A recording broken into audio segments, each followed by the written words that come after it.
నమస్తే విధిన స్వాతం లక్ష్యం సమాజహితం. స్వాతంత్రం వచ్చిన తర్వాత చాలామంది మహిళలు వివిధ రంగాలలో రాణిస్తున్నారు. ఆకాశంలో కూడా వెళ్ళారు, చంద్రయానంలో కూడా ప్రయాణించారు. సో అంత ప్రయాణిస్తున్న మరి ఇక్కడ వివిధ రంగాలు ఉన్నాయి. సినిమా రంగంలో ఇప్పుడిప్పుడే చాలామంది బయటకు వస్తున్నారు. అలాగే వివిధ రంగాలలో కూడా రాణిస్తున్నారు. కలెక్టర్లు అవుతున్నారు, చూస్తే ఐఏఎస్లు అవుతున్నారు, ఐపీఎస్ అవుతున్నారు, డాక్టర్లు అవుతున్నారు, ఇంజనీర్లు అవుతున్నారు. ఇదంతా ఒక ఎత్తు. వీళ్ళందరూ మేకప్ చేయడానికి కూడా ఇప్పుడు ఒకప్పుడు అలంకరణ అంటే ఒక తీరు, కానీ ఇప్పుడు ప్రతి విషయానికి అలంకరణ ఇంపార్టెంట్ అయిపోయింది. ఫంక్షన్కి వెళ్ళాలన్నా, ఫంక్షన్ చేసుకోవాలన్నా, ఫంక్షన్ చేసుకునే వాళ్ళు అందరూ కూడా మేకప్ అంటే చాలా ఇంట్రెస్ట్ చూపుతున్నటువంటి రోజులు ఇవి. సో అలాంటి రంగంలో మరి నిపుణులుగా ఉన్నటువంటి ఇంటర్నేషనల్ మేకప్ రాఘవి గారు ప్రస్తుతం మనతో ఉన్నారు. వారిని అడిగి ఈ రంగం యొక్క ఒడిదుడుకులు, డెవలప్మెంట్ ఎలా ఉందో వారి మాటలు తెలుసుకుంటాం. నమస్తే అండి. నమస్తే అండి. So glad to meet you. మిమ్మల్ని కలిసేందుకు నాకు చాలా సంతోషంగా ఉంది. థ్యాంక్ యూ అండి. Thank you so much. మీది స్వస్థలం గుంటూరు, అవునండి, కానీ హైదరాబాద్కి వచ్చారు. అంటే నేను బేసిక్ చిన్నప్పటి నుంచి హైదరాబాద్, అందుకే హైదరాబాద్ లాంగ్వేజ్ మాట్లాడుతున్నారు. ఎందుకు మీరు ఇటువైపు వెళ్ళారు? అసలు ఏం చదువుకున్నారు మీరు? యాక్చువల్గా నేను చదువుకుంది అయితే ఇంటరేనండి. కాకపోతే నాకు ఫ్యాషన్ ఫీల్డ్ మీద మేకప్స్ అంటే చాలా ఇంట్రెస్ట్ ఎక్కువ. సో అందుకని ఇప్పుడు కాదు, అంటే ఒక 20 years బిఫోరే స్టార్ట్ చేశాను నా కెరియర్ని. సెలూన్ సర్వీసెస్, కాస్మెటాలజీ చేశాను. Next makeup, international makeup courses చేశాను. సో ఇప్పుడు వాటి మీద అకాడమీ కానీ ప్లాన్ చేస్తున్నాను. అదే 20 years బ్యాక్ అన్నారా? అవునండి. అప్పుడు ఈ రంగం పైన చాలా తక్కువేమనుకుంటా. చాలా తక్కువ, అంటే చాలా తక్కువ. కానీ అప్పట్లో ఉండే దీనికంటే ఇప్పుడు పెరిగే కొద్దీ టెక్నిక్స్ కానీ అన్నీ పెరుగుతున్నాయి కాబట్టి దానికి తగ్గట్టు మళ్ళీ నేర్చుకుంటూ మనం పైకి రావటం. సో అప్పుడు మేకప్ వేసుకొని తయారైన వాళ్ళని ఒక విచిత్రంగా చూసే వాళ్ళ రోజులు అనుకుంటాను నేను. అలానే ఏం లేదండి, కాకపోతే తక్కువగా మేకప్ వేసుకోవటము, లైట్ మేకప్ అని ఇది ఉండేది. ఇప్పుడు అందరికీ తెలిసిపోతుంది కాబట్టి ఇప్పుడు అంత ప్రాబ్లం ఉండదు. మేకప్ అనేది ఫ్యాషన్ అయినట్టుంది. చాలా అండి, చాలా ఫ్యాషన్. అసలు ఇప్పుడు ఈ రోజు రేపు అసలు ఎవ్వరు మేకప్ లేకుండా బయటకు వెళ్తానికే ఇది ప్రిఫర్ చేయట్లేదు. అసలు ఖచ్చితంగా జాబ్ చేసే రొటీన్ లైఫ్ అయిపోయింది. బయటకి కూరగాయలు తీసుకురావాలన్నా బయటకు వెళ్ళాలి, కానీ routine life. Minimum lipstick, Kajal, mascara మాత్రం కంపల్సరీగా పెట్టుకోకుండా బయటకు వెళ్ళరు. సంప్రదాయాన్ని తూట్లు పొడిచింది మేకప్ వచ్చి అంటారు, నిజమేనా? అదేం లేదండి, అట్లా ఏముంది. సంప్రదాయానికి సంప్రదాయం ఉంటుంది, మేకప్కి దానికి దీనికి అసలు సంబంధం ఏం లేదు. అంటే ఇప్పుడు ఈ మేకప్కు ఫ్యాషన్ జోడిస్తే, అంటే ఇప్పుడు తాళి కట్టుకున్న వాళ్ళు తాళి తీసేయటము, బొట్టు పెట్టుకునే వాళ్ళు బొట్టు సరిగా పెట్టుకోకపోవటము, దాన్ని జోడిస్తున్నారంట. అంటే టాక్ అంటే అది ఒక్కొక్కళ్ళ మీద డిపెండ్ అయ్యి ఉంటుంది. అది ప్రతి ఒక్కళ్ళు తీసేయాలి అనేది లేదు, ప్రతి ఒక్కళ్ళు ఉంచుకొని చేయాలి అనేది ఏం లేదు. అది ఏంటంటే ఫ్యాషన్కి సంబంధించి కొంతమందితోటి ఇబ్బంది. అది కాక మేకప్ ఆర్టిస్టులు అంటే తెలిసిందే, ఏరియా టు ఏరియా తిరగాల్సి వస్తుంది, నైట్ టైం వెళ్ళాల్సి వస్తుంది, ఎర్లీ మార్నింగ్స్ వెళ్ళాల్సి వస్తుంది. అట్లాంటి మూమెంట్లో మనకు కూడా కొద్దిగా సెక్యూర్డ్గా ఉండటానికి తీయటమే కానీ లేకపోతే అది మీ రూల్ కాదు. అంటే తీస్తేనే మనం ఇది అనేది మాత్రం కాదు. ఎన్ని రకాలు అసలు మేకప్లో? మేకప్లో చాలా రకాలు ఉన్నాయండి. హెచ్డి మేకప్ ఉంది, ఎయిర్ బ్రష్ మేకప్ ఉంది, లైట్ మేకప్ ఉంది, డే మేకప్, నైట్ మేకప్ ఉంటుంది, అన్ని రకాల మేకప్స్ ఉన్నాయి. ఓకే. అంటే సెలూన్స్ కూడా మేకప్ కింద తీసుకొస్తారా? సెలూన్ వర్క్ అంటే ఇప్పుడు మేకప్కి ముందైతే మనము ఒక మినిమం ప్రెప్ అనేది చేయాలి కదా. ఫేస్కి డీ ట్యాన్ ఉంది, ఫేస్ మీద ట్యాన్ తీసేయటం కానీ, ఫేషియల్స్ కానీ చేసిన తర్వాత చేసే మేకప్ పక్కాగా అది ఇంకా ఎఫెక్టివ్గా ఉంటుంది. దానికి డ్రెస్ కూడా జోడించినట్టుంది, అంటే డ్రెస్ ఫ్యాషన్ కూడా మారినట్టుంది అంటారు. మేకప్ వాళ్ళు ఖచ్చితంగా ఈ రకమైన డ్రెస్సులు వేసుకోవాలంటుంది, ఎక్స్పో బాగుంటుంటుంది. అలా ఏం లేదండి, పాయింట్స్, షర్ట్స్ అలా ఏం లేదు. ఫ్యాన్ షర్ట్ వేసుకుంటే మాకు కన్వీనియంట్ కాబట్టి మేము ఫ్యాన్ షర్ట్స్ వేసుకుంటాం. అంతకుమించి ఇప్పుడు శారీ కట్టుకొని వెళ్ళి మేకప్ చేయాలి అనుకుంటే ఆ కన్వీనియన్స్ ఇట్లా పెట్టుకోవాలి, అట్లా సర్దుకోవటంలోనే ఇదవుతుంది కాబట్టి ఫ్యాషన్ అనేది కాదు. కాకపోతే కన్వీనియన్స్ అనేది నేను అనుకుంటున్నాను. అట్లా కన్వీనియంట్గా ఉండటం కోసం పంజాబీ డ్రెస్సెస్ కానీ లేకపోతే ఫ్యాన్ షర్ట్స్ కానీ ప్రిఫర్ చేస్తాం, కానీ లేకపోతే శారీలో వెళ్ళకూడదని ఏం లేదు. చాలామంది మేకప్ ఆర్టిస్టులు చేసేది మన ఆంధ్ర సైడ్ అంతా మేకప్ ఆర్టిస్ట్ శారీలో కూడా వెళ్తారు. అదేం ప్రాబ్లం కాదు, అది ఎవరెవరు కన్వీనియంట్ని బట్టి. మీ దగ్గరకు వచ్చినటువంటి కస్టమర్స్ ఫస్ట్ టెస్ట్ చేస్తారా? అంటే మామూలు మేకప్ వేసే విషయంలో ఏం వాడతారు వీళ్ళు, ఏం పక్క మాట్లాడతామండి. అంటే వాళ్ళ స్కిన్ టోన్ ఏంటి, వాళ్ళకి ఎట్లాంటి టెక్స్చర్ ఉంది ఫేస్ మీద, దాన్ని బట్టి మేకప్ ఇది చేస్తాము. వాళ్ళకి ముందే చెప్తాము, ఒక ప్రీ షూట్కి ప్రీ వెడ్డింగ్కి ముందు ఒకసారి కలుస్తాము, వాళ్ళ డీటెయిల్స్ తీసుకుంటాం, వాళ్ళ స్కిన్ టెక్స్చర్ ఏంటి ఎట్లా ఉంటుంది, ఏమేమి ఫేషియల్స్ చేయించుకోవాలి, ఏమేమి ట్రీట్మెంట్స్ తీసుకోవాలి అన్నీ సజెస్ట్ చేసిన తర్వాత ఆ డేకి కావాల్సినవి అన్నీ ముందే చెప్పేస్తాము. సో వాళ్ళు అట్లా ప్రిపేర్ అయ్యి ఉంటారు. సో ఎంత టైం తీసుకుంటారు మేకప్ ఒక పర్సన్? అది ఒక్కొక్కరి మీద డిపెండ్ అయి ఉంటుందండి. అంటే ఎట్లా అంటే 2 hours తీసుకునే వాళ్ళు ఉంటారు, 3 hours తీసుకునే వాళ్ళు ఉంటారు, 1 hourలో చేసే వాళ్ళు ఉంటారు. అది ఎక్స్పీరియన్స్ మీద, మీకు దాని మీద ఉన్న గ్రిప్ని బట్టి ఉంటుంది. నేను 1 hour పడుతుందండి నాకు మేకప్, హెయిర్, శారీ అవ్వడానికి. బ్రైడ్కి అయినా కూడా ఎంత అవుతుంది. మళ్ళీ అట్లా అని అంటే ఆ బ్లెండింగ్లో ఉంటుంది. మనకు ఎక్స్పీరియన్స్ ఉన్న దాన్ని బట్టి వాళ్ళకి టైం పడుతుంది. సో కెమికల్ బాగా వాడుతున్నారు మేకప్లో, దానివల్ల చాలా హెల్త్ ప్రాబ్లమ్స్ వస్తుంటారు కదా? కెమికల్ లేకుండా ఏది లేదు ఫస్ట్ పాయింట్. అది మేకప్లోనే కాదు, ఫుడ్లో ఐటమ్స్లో కూడా మనకి కెమికల్స్ ఉన్నాయి. ఇప్పుడు మీరు అన్న మాటకి కెమికల్ పరంగా మనం మేకప్స్ వేసుకుంటున్నాము, స్కిన్కి ఎఫెక్ట్ అవుతుంది అనుకోవటానికి వాటికే మనము ముందు ప్రెప్ అనేది చేస్తున్నాం. మాయిశ్చరైజర్ కానీ ప్రైమర్ కానీ ఆ మేకప్కిలో ఉన్న కెమికల్స్ మన స్కిన్లోకి అబ్జర్వ్ కాకుండా ఆపటానికి, ఒక షీల్డ్ వర్క్ చేయడానికి ముందు కొద్దిగా ప్రెప్ అనేది చేసిన తర్వాత మనం మేకప్ వేస్తున్నాం. సో పెళ్ళికి ముందు పెళ్ళి తర్వాత మేకప్ మోసపోయిన అబ్బాయిలు ఉన్నారని అంటారు, నిజమేనా? అదంతా జోక్స్ అండి. అంతేనా? ఎవ్వరు అంత ఘోరంగా అయితే చేయరు. అంటే ఇప్పుడు ఒక అమ్మాయిని తీసుకొచ్చేసి ఐశ్వర్య రాయ్ అయితే చేయలేం కదా, అది అట్లా పాసిబుల్ కాదు. అది ఏంటంటే మేకప్స్ మీద జోక్స్ వేయడానికి తప్పించి అట్లా ఏముంటుంది. సో ఈ ఫీల్డ్లో ఉండే వాళ్ళు ఫ్యాషన్గా ఉంటారు, ఇండిపెండెంట్గా అంటారు, నిజమేనా? ఫ్యాషన్గా ఉంటారు అనేది అది పర్సన్ మీద డిపెండ్ అయి ఉంటుంది. ఇండిపెండెంట్గా మాత్రం పక్కా ఉంటారండి. అది అంటే మేము ఈ ఫీల్డ్ అని కాదు, యాక్చువల్గా మేకప్ ఆర్టిస్ట్కి వచ్చే అంత శాలరీ బేస్, ఇప్పుడు ఐటీ వాళ్ళు మహా అంటే 1 lakh 2 lakh సంపాదిస్తారేమో పర్ మంత్కి. అది డే మొత్తం కూర్చుంటే అయ్యే పని, డే 30 days కూర్చుంటే అయ్యే పని. కానీ ఒక మేకప్ ఆర్టిస్ట్ మాత్రం ఒక సీజన్లో ఒక 10 రోజులు చేసినా కూడా మనకి ఈజీగా వచ్చేస్తుంది. సో అందుకే ఈ క్రేజ్ అనేది మేకప్ మీద అంతా పెరిగిపోయింది. అంటే ఇండిపెండెంట్ వల్ల విచ్చలవిడితనం ఒకటి, డ్రింకింగ్, స్మోక్స్, అలా ఏం లేదండి. అట్లా అంటే మేకప్ చేయటమో లేకపోతే ఫ్యాషన్ ఫీల్డ్లో ఉన్న వాళ్ళందరూ ఉండాలని రూల్ ఏం లేదు. అది వాళ్ళ పద్ధతులను బట్టి ఉంటుంది.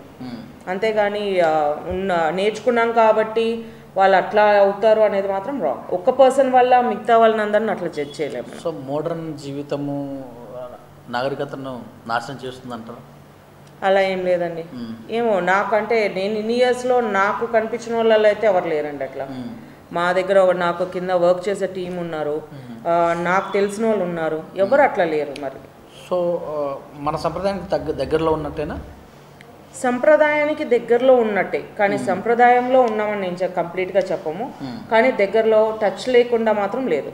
సో గుడికి ఇలా వెళ్తే ఎంటికలు ఈరబేసుకొని, అంటే ఇట్లా తీసేసుకొని వేస్తే అల్లుకొని వెళ్ళాలి అని చెప్తుంటారు కదా గుళ్ళల్లోకి వెళ్ళినప్పుడు? గుళ్ళల్లోకి వెళ్ళేటప్పుడు మేము ఆ పూలు పెట్టుకొని పద్ధతిగా చీర కట్టుకొని అల్లుకొనే వెళ్తాం. అంతేనా? బయటకు వచ్చినప్పుడు వీ హ్యావ్ టు. అట్లా వచ్చాననుకోండి ఈమె మేకప్ ఆర్టిస్ట్ అంటారు. ఓకే. మన గ్రూమింగ్ కూడా ఇంపార్టెంట్. ఫస్ట్ మన అపియరెన్స్ ఇంపార్టెంట్. మన అపియరెన్స్ ఇంపార్టెంట్ కాబట్టి ఇట్లా కనిపించాలి అంతే. ఎవరన్నా మిమ్మల్ని ఏమన్నా అన్న సందర్భాలు ఉన్నాయా? అంటే ఇండైరెక్ట్ కానీ డైరెక్ట్ కానీ? లేదండి, అట్లా ఏం లేదు. అది ఏంటో ఐడియా లేదు నాకు. అంటే నాకు ఏ ఎక్స్పీరియన్స్, నా ఎక్స్పీరియన్స్లో మాత్రం నాకు అట్లాంటి ఎవరు. ఎన్ని సంవత్సరాలు అవుతుంది మీరు? 20 years. 20 years నుంచి. 20 years నుంచి. అంటే మీ పూర్వీకులు ఎవరైనా ఉన్నారా ఇట్లా? లేరండి. యాక్చువల్గా మా పేరెంట్స్ కానీ మా అత్తమామ కానీ అందరూ ఎడ్యుకేషన్ ఫీల్డ్ వాళ్ళే, కానీ మనకి లేదు. ఎవరు మీకు బాగా పుష్ వెన్నంటున్నారు? నాకు నా ఫ్రెండ్స్ బాగా సపోర్ట్ చేశారండి. నా ఫ్రెండ్సే చాలా సపోర్ట్ చేశారు. అంతే. మీ వారు? మా వారు ఎట్లా ఆబ్వియస్లీ ఇంట్లో వాళ్ళంటే తప్పదు కదా, సపోర్ట్ చేయాలి. ఎవరు నడుస్తుంది మీ ఇంట్లో? మా వారిదేనండి. మీ వారిదేనా? పక్కా డ్యామ్ షూర్? ఎందుకు నా వాయిస్ని బట్టి అట్లా ఎవరు నడుస్తుంది అంటున్నా? మా హస్బెండ్ నడుస్తుంది. అని చెప్పింది వినాల్సిందేనా? వినాల్సింది. ఇండిపెండెంట్గా ఎట్లున్నట్టు వల్ల? చెప్పిందే వినాల్సిందే. అంటే ఇప్పుడు ఇండిపెండెంట్గా ఉన్నాను కదా అని చెప్పి ఆయన మాట వినకుండా నువ్వు నా మాట విను అనేది మనం చేయలేం కదా. ఒక పద్ధతి, అదే అన్నాను ట్రెడిషనల్ కూడా కలిసి ఉంది అని చెప్పి టచ్ అయ్యేది. అందుకే మనం ఎంత సంపాదిస్తున్నా ఏం చేస్తున్నా ఒక భర్తకి ఒక తల్లిదండ్రులకి సమాధానం చెప్పాల్సిందే. అదే ట్రెడిషనల్ టచ్. డబ్బులు బాగా సంపాదిస్తే మాట వినరంటగా? అలా అని ఏం లేదండి. అది నేను సంపాదిస్తున్నా కదా, ఏమో మరి నేను సంపాదిస్తున్నా, మరి మాకు అట్లా లేదు. ఇంట్లోకి వెళ్ళగానే ఛాయ్ అడిగితే ఛాయ్ ఇస్తారా?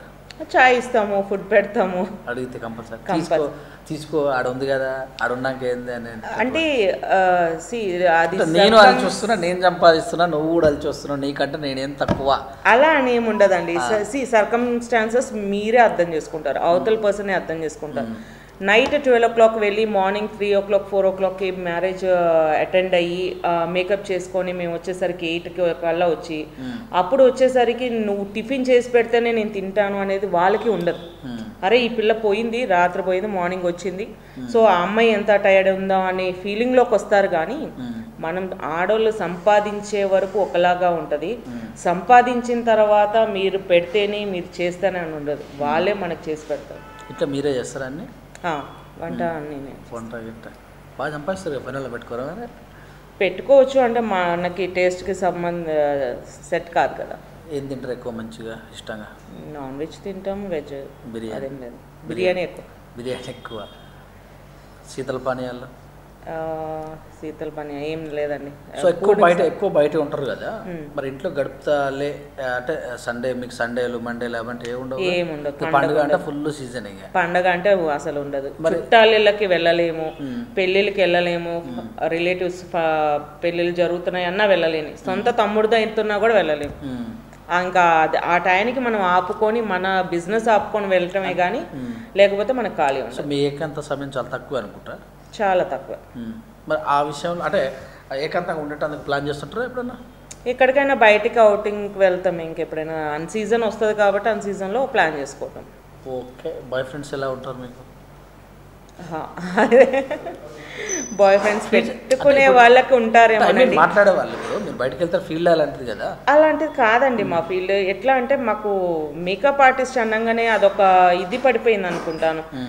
మేము వెళ్ళేది ఒక బ్రైడ్ దగ్గరికి, ఒక బ్రైడ్కి చేస్తున్నాము.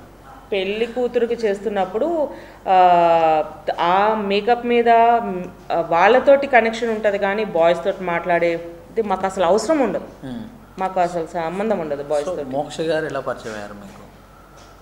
సార్ షోస్ చేస్తూ ఉండేవాళ్ళు, సో ఆ షోస్కి నేను మేకప్ ఆర్టిస్ట్గా వచ్చాను. ఎప్పుడు అది ఎన్ని సంవత్సరాలు? 4 years బ్యాక్ అండి. 4 years బ్యాక్. ఎలా అప్రోచ్ అయ్యారు మీరు మళ్ళీ?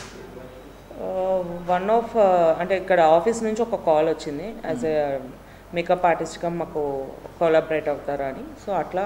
ఎలా ఉంది అసలు ఇప్పుడు ఈయన పెట్టినటువంటి ఫీల్డ్ ఎలా ఉంది? చాలా బ్రాండెడ్లో వెళ్తున్నాడు కదా, సైమా అని, SBMS అని, మల్టా అని. అవును, అది సార్ ఇప్పుడు దీని కాన్సెప్ట్ వచ్చేసి SBMS ఉంది, మేకప్ అకాడమీ ప్లస్ స్టూడియో ఉంటుంది. అండ్ సైమా అంటే అన్ని బ్యూటీ ప్రోడక్ట్స్కి సంబంధించిన నాలెడ్జ్ కానీ సెమినార్స్ కానీ వాటికి సంబంధించినవి అన్నీ సైమాలో ఉన్నాయి. MBC MFC ఇదేంటి అంటే మన మోడల్స్కి సపోర్ట్ చేయడానికి వాళ్ళ క్లాసెస్ కానీ అదంతా ఇచ్చేయటానికి అది ఉంది. సో మీకు ఇందులో ఏది బాగా ఇంట్రెస్ట్? నాకు obviously SBMS interest. Makeup is makeup, నాకు మేకప్ అంటే ఇది, సో మేకప్ అంటే SBMS ఇది ఎక్కువ. ఎంతమందికి చేసి ఉంటారు ఇప్పటి వరకు? చాలా మందికి చేశానండి, కౌంట్ లేదు, దగ్గర ఒక 10,000 పైనే ఉండుంటారు.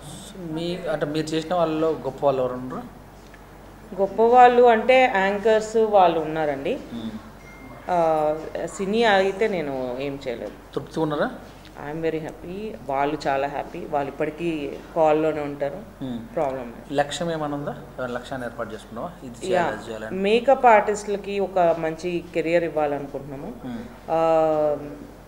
అంటే కెరియర్ అంటే వాళ్ళ ప్రొఫైల్ లేకుండా ఉన్న వాళ్ళకి ప్రొఫైల్ ఇవ్వటము, ప్రొఫైల్ బిల్డింగ్ ప్రోగ్రామ్ ఉంది మన SBMSలో. మేకప్ ఆర్టిస్టులు అయ్యి వాళ్ళకి టాలెంట్ ఉండి వాళ్ళ ప్రొఫైల్ని ఎట్లా బిల్డప్ చేసుకోవాలి, పోర్ట్ఫోలియోస్ ఎట్లా చేసుకోవాలి అనేది రాక, బిజినెస్ ఎట్లా చేయాలో తెలియక చాలామంది ఉన్నారు. సమాజం గురించి ఎప్పుడన్నా ఆలోచిస్తారా? బయట జరిగే వాళ్ళ గురించే మనం ఇది పెట్టింది. సంఘటనల గురించి, బయట జరిగే సంఘటనలు, అమ్మాయిల మీద గత్యాలు యా అంటే ఇప్పుడు దాకా అయితే అట్లా అస్సలు అసలు నాకు ఆ మేకప్ ప్రపంచం సమయం- మేకప్లోనే ఆ ఇదే సమయం- ఉంది. డ్రింకింగ్ చేస్తారా? లేదండి. సిగరెట్ లేదు లేదు అదేమి లేదు అస్సలు అస్సలు నిజం చెప్తున్నారుగా. నిజమే చెప్తున్నా. సో మా ఛానల్ తరపున ఏం చెప్తారు? కెరియర్ మేకప్ కెరియర్ అనేది మాత్రం చాలా సూపర్ అండి. ఇందాక చెప్పినట్టు సాఫ్ట్వేర్స్కి వాళ్ళకి వీళ్ళకి 1 మంత్ అంత కష్టపడితే వచ్చేది మనకు 1 మంత్ 10 డేస్లో మనం సంపాదించుకోవచ్చు. ఈ కెరియర్ మీద ఎంత కాన్సన్ట్రేషన్ చేస్తే అంత పైకి వస్తారు. అండ్ ఈ ఎవరైతే ఏదైనా అంటున్నారు చూసారా, మేకప్ ఆర్టిస్ట్ అంటే తాగుతారు, సిగరెట్లు తాగుతారు, లేదా బాయ్ ఫ్రెండ్స్, ఇవన్నీ ట్రాష్ అండి. అది మన లిమిట్స్లో మనం ఉంటే ఇట్లాంటివి ఏవి జరగవు. అవి లిమిట్స్ దాటితేనే జరిగాయి. మీకు ఎక్కువ ఆనందం ఎప్పుడు అనిపిస్తుంది? మేకప్ వేసేటప్పుడు అనిపిస్తుంది. ఎంత మేకప్ వేసేటప్పుడు, మేకప్ తినేటప్పుడు, మేకప్ చేసేటప్పుడు అంతేనండి. మార్నింగ్ లేచి నుంచి నైట్ పడుకునే వరకు మేకప్లోనే ఉంటాను. సో ఆరోగ్యం ఎట్లా ఉంటుంది మీది? ఎప్పుడు సూపర్గా ఉంటుంది, ఏం ప్రాబ్లం. వాకింగ్ చేస్తారా ఏమన్నా? కొద్దిగా అంటే మనకి సీజన్ వైజ్ వాకింగ్ అనమాట. మాకు సీజన్ లేదు, అదైనా కానీ అంతే. అంతేనా? ఎక్సర్సైజ్కి ఫిట్నెస్కి ఏదైనా చేయాలి అనుకుంటే అన్ సీజన్లోనే చేసుకోవాలి. సినిమాలు చూస్తారా ఏమన్నా? తక్కువ అండి, అసలు తక్కువ, చాలా తక్కువ. మందు తాగావు, సినిమా చూడవు, మరి ఎట్లా నీ వల్ల? మేకప్ చేస్తారు కదా, అదొక్కటి కదా నీ ప్రొఫెషన్ అయినా? ప్రొఫెషన్ అంటే దాని మీద అంత ప్యాషన్ ఉంది నాకు. ఆ మేకప్ అంటే అది ఇంకా ఏమన్నా ఉంటుందా, ఇంకా నేర్చుకోవటం, అక్కడికి వెళ్ళాలి ఇక్కడికి వెళ్ళాలి. అదే ఎక్కడెక్కడ తిరిగావు బాగా? వెళ్ళాను, రీసెంట్గా దుబాయ్కి వెళ్ళాను, ముంబైకి వెళ్ళాను, నాగ్పూర్కి వెళ్ళాను, సెమినార్స్ ఎక్కడ ఇది అయితే. స్టూడియో ఏదో పెట్టాలన్నట్టు ఐడియా? అవునండి, అది ఇప్పుడు వద్దులేండి ఇందులో. Okay, thank you very much. Thank you అండి, థ్యాంక్ యూ. సో ఇదండి మరి మేకప్ ఆర్టిస్ట్ ఇంటర్నేషనల్ రఘువి గారు చెప్పినటువంటి విషయాలు. మరొక అంశంతో వారితో ముచ్చటిద్దాం. అంతవరకు చూస్తున్నాను విజ్ఞెస్ లక్ష్యం సమాజ హితం కేవలం కీర్తం సురేష్ దండు.